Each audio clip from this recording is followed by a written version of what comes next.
We've either heard of Hollow Knight before, you've beat the game, maybe this is your first time hearing about Hollow Knight. This is kind of like my full review of the game and how much I love this game. I really want to make this video, but I don't expect this anywhere, so if you guys can leave a like, subscribe, or comment, just like talking about Hollow Knight or anything, that'd be amazing. Anyway, let's just get into all the reasons why I love this game so much and why you should play it if you haven't heard. Alright, so the first aspect of the game that I love so much, this is probably actually what got me into playing Hollow Knight, is the actual art style of the game. I know lots of people don't really like it because they see it's kind of like weird, but genuinely I think it's so beautiful. Especially how all the backgrounds have like heart into them and like how they just so like kind of fitting with the environment. Everything blends into each other, even if they're completely different colors, like the City of Tears to, I don't know, the Kingdom's Edge. Everything just blends so well together. Like here I'm sitting on a random bench, and you can see the amount of detail put into everything around.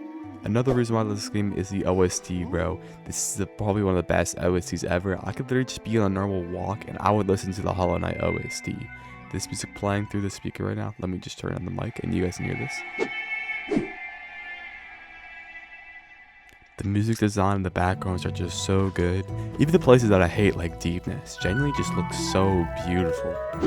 Like, all of the art has so much heart into it, and it just feels like every single piece of the map that I go to feels like I just, like, want to be there, like it's designed. Except for Deepness, of course, but, like, other than that, like, everything else I want to be at. Like, bugs that we face against are also beautifully designed. Here I just put out a bunch of charms so that these guys follow me around. But the way that their animations just flow so smoothly and they just exist is genuinely just so beautiful. Like, why, like, the guy's wings just flap so well, he moves around.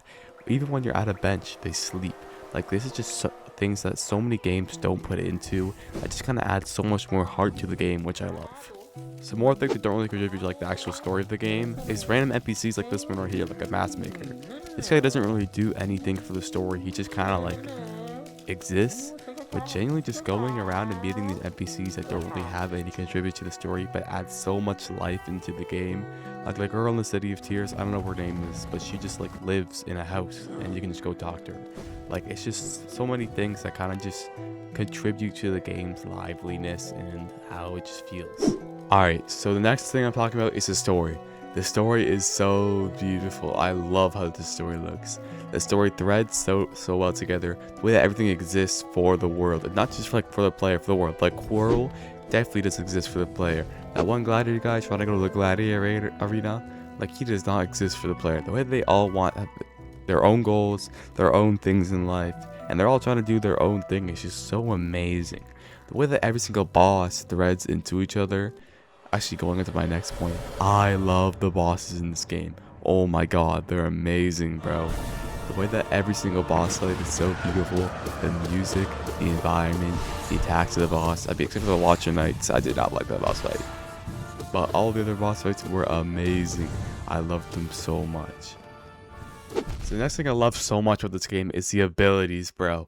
The abilities, they all have so much use and they all work so well together. Especially since you can actually upgrade the abilities, it just makes them so much more like clean and more flow, because you don't really there's not too many abilities, and where it feels like overclouded, like you need to press a 5-button combination to do this, or maybe you need to like hit a backflip into a spin to get like an extra 5% fire rate or something. But it's just so clean. Like, there's one spell button, and then on the direction that you're looking is the direction that will, like, the spell that will cast. Spells, they're so good, especially how early game you get them and they're very useful, and then late game you can upgrade them and they get even more useful, which I don't even know how that works, but I guess so. So now that they're even more useful, you use them even more, and it's kind of like a cycle that makes every item just feel so much more useful and like actually like the want to use it, rather than just seeing it and being like, okay, well, like, why would I use this? Like, there's no points. Alright, so kind of combining the item idea and the area idea now.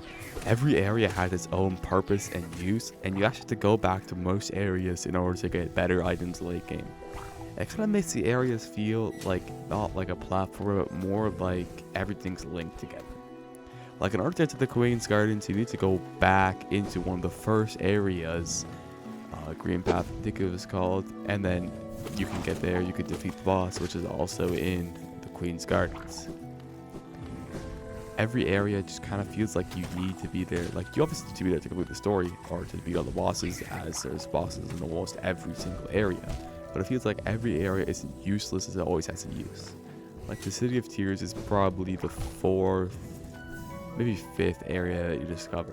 But genuinely, you just go back there so many times. It's like the hub to all of the areas. It links to almost every area in the game, and it just feels like it has every single like use that could ever be. Alright, so the last thing I'm going to touch on is the characters in the game. So I already commented on how they kind of like live for the world and not for the player, but the way they all have their own motives and the conversations you have with them, they all feel like they don't really like care about you. And I know that feels kind of weird because since you're like the main character of the game, everyone should like in theory care about you, but it just feels so much more real. Like, you're just a random little bug in like a giant underground area trying to like survive, I guess. And the same is with everyone.